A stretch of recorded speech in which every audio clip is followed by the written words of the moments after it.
Hey everybody, I want to give you an overview of the Nuremberg War Crimes Trial. This is what my research focuses on specifically. I look at a group of Americans who participated in this trial, and so I just want to give you a little overview of events leading up to the trial, like how did a trial come about, what was the Nuremberg Trial, and ultimately, why does it matter? So, at the first week of May 1945, the war in Europe was over. Okay, so there was victory in Europe in 1945, beginning of May 8th, May 7th, May 8th. Just to give you some statistics, this was the deadliest military conflict in history up to that point.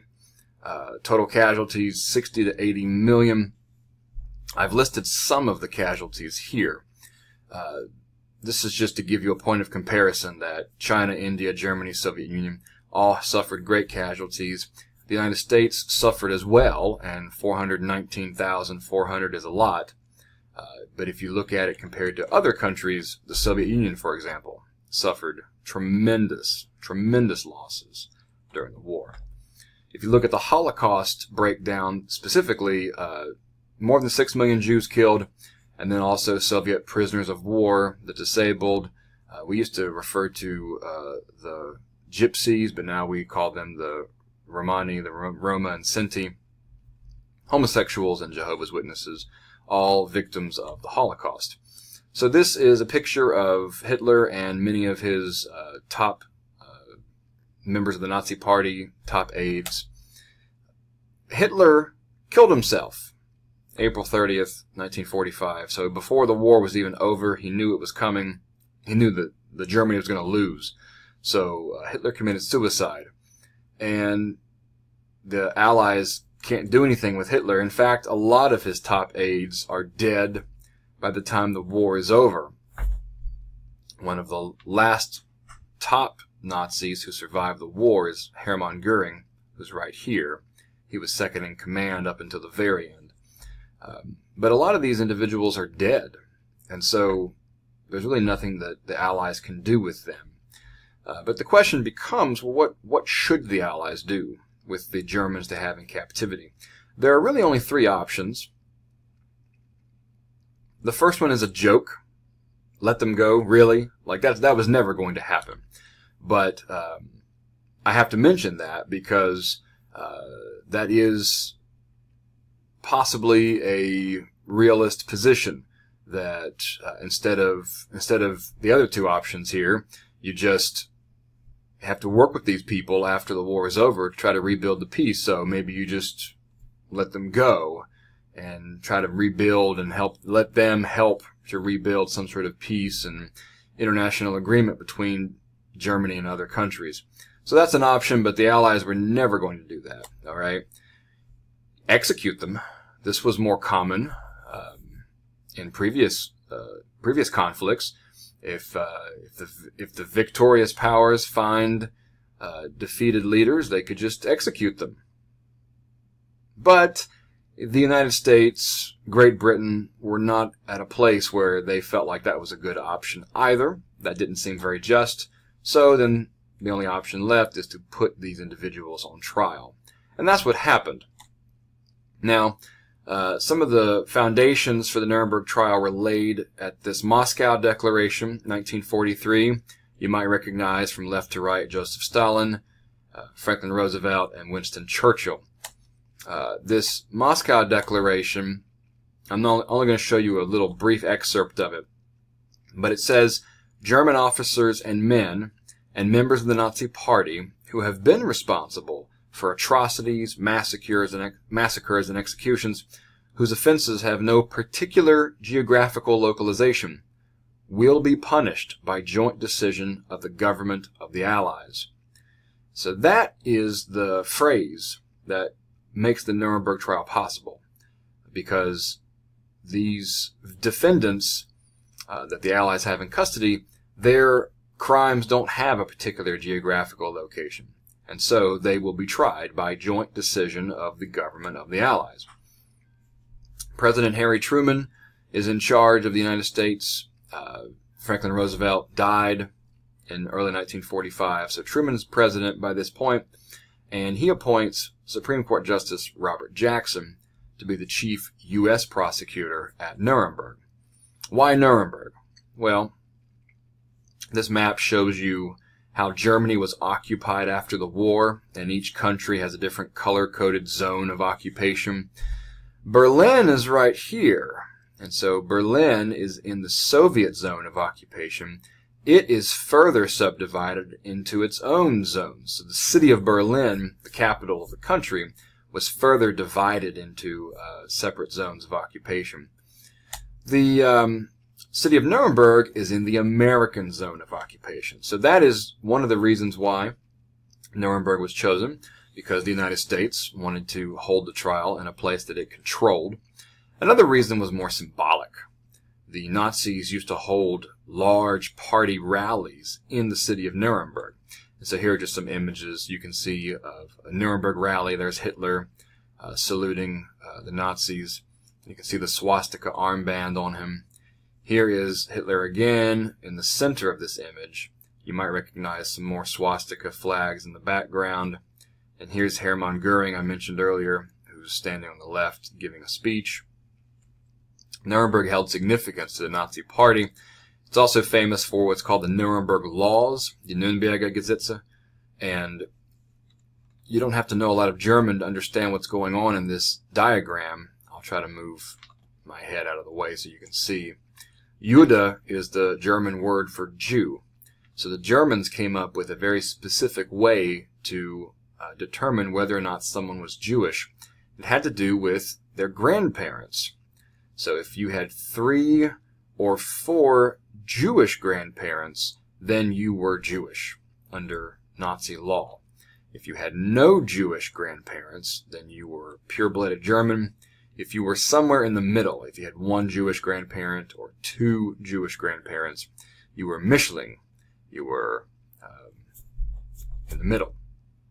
And for those of you who like Harry Potter, there's a lot of similarity there with, in the Harry Potter world of J.K. Rowling, the mudbloods, those who aren't pure-blooded wizards in the Harry Potter world. I think J.K. Rowling gets some of that from this. So the Nuremberg laws were an important part of the Nazi Party, so that's another reason why Nuremberg is chosen after the war, because it's symbolic. It's like poetic justice. You can see here the city of Nuremberg was devastated by war. Here are some individuals in the foreground, statue to the left, but the buildings are in rubble. And this was common throughout the city. The buildings were just devastated from the bombings. Oddly enough, the Palace of Justice, where the Nuremberg trial was held, was mostly undamaged. It suffered some damage, but not as much as around a lot of the other buildings. So the Palace of Justice was where the trial was held. It also had a prison in the back that made it secure to hold prisoners and then bring them into the courtroom. This is what the hallway looked like, where the cells were for the different German defendants. There were guards at each door. This is what the cells looked like on the inside. So you can see small table to eat, write, a toilet, and then just a cot to sleep. And that was it. This is a picture of the judges. They get cut off a little bit here on the edge. The 2 Soviet judges are over here. And then the British judges, the Americans, and the French. Okay. I just want to take a moment to pause and emphasize the American judges, because this is what my research focuses on. Francis Biddle on the left was the presiding American judge. He had the right to vote on all decisions. Each of the Allied countries, each country had 1 presiding judge, and that judge had a vote. So it took at least 3 votes for the judges to reach a majority decision. His alternate, though, was Judge John Parker. He was from North Carolina, went to UNC Chapel Hill twice for his undergraduate degree and his law degree, and then he went on to become the senior judge for the U.S. Fourth Circuit Court of Appeals. So he had more judicial experience at Nuremberg than anybody else among all the judges. He was 20 years of experience as a judge. So both of these men were at Nuremberg. I mentioned earlier Robert Jackson, who was the chief U.S. prosecutor. You might recognize, or you might notice that he's wearing a headset. This was because the trial was held in 4 different languages.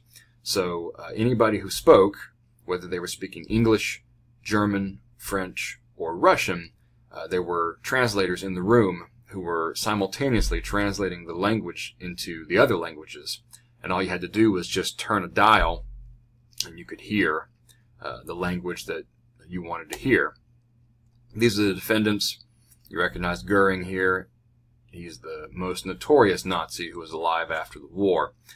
So what was the Nuremberg Trial? It's the first international criminal trial being held by the British, French, Americans, and Russians.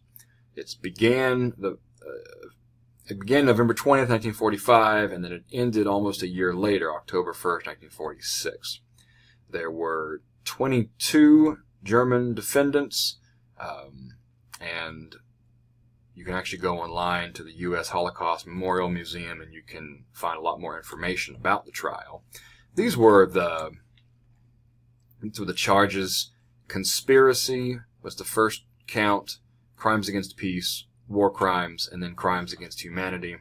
I'm not going to spend a lot of time going over what each of those were. You can read about them, but you can also read, if you want to pause the video, you can read what these crimes were. Crimes against humanity was the most controversial. That phrase had been used decades earlier to describe the Armenian genocide, but it had never existed as a crime punishable under international law. And crimes against humanity, in a nutshell, is referring to the Holocaust. It's referring to crimes that the Nazis committed against Jews and other victims of the Holocaust. The U.S. Army was in charge of amassing all kinds of documentation, and here's a picture of the Army trying to gather and organize the documentation to make the defense's case. One document that came up at Nuremberg, that was very damaging to the defense, was this map of Eastern Europe, where the Nazis kept track. This is a coffin. Each of these countries has a coffin, and it tells the number of people who were murdered, number of Jews who were murdered in those regions.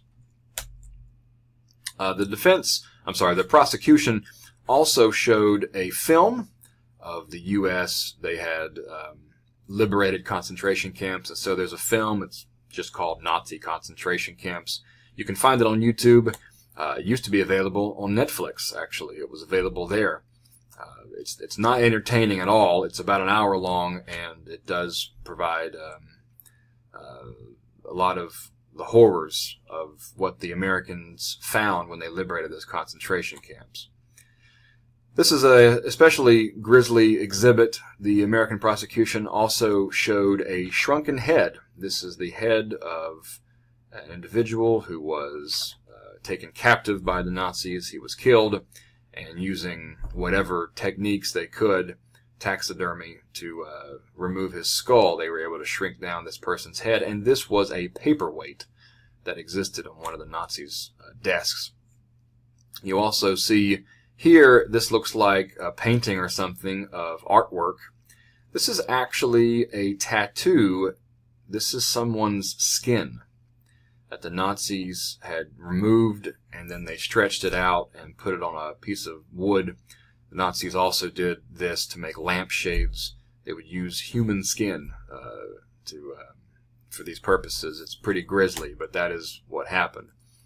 This is Goering on the stand, who was not apologetic at all about what he had done. If you have any interest in learning more about Goering's strategy at Nuremberg and what his lawyer tried to argue to defend him, I actually wrote a paper on this. You can look at it here. It's Goering's Trial, Steimer's Duty, a lawyer's defense strategy at the Nuremberg War Crimes Trial. This is at the Madison Historical Review. It's been downloaded over 1,000 times. To this day, it remains the most downloaded paper from that website. So I'm especially proud of it. I wrote that a long time ago, so take that into account. But that's available if you're interested in learning more about that. So, regarding Judgment Day,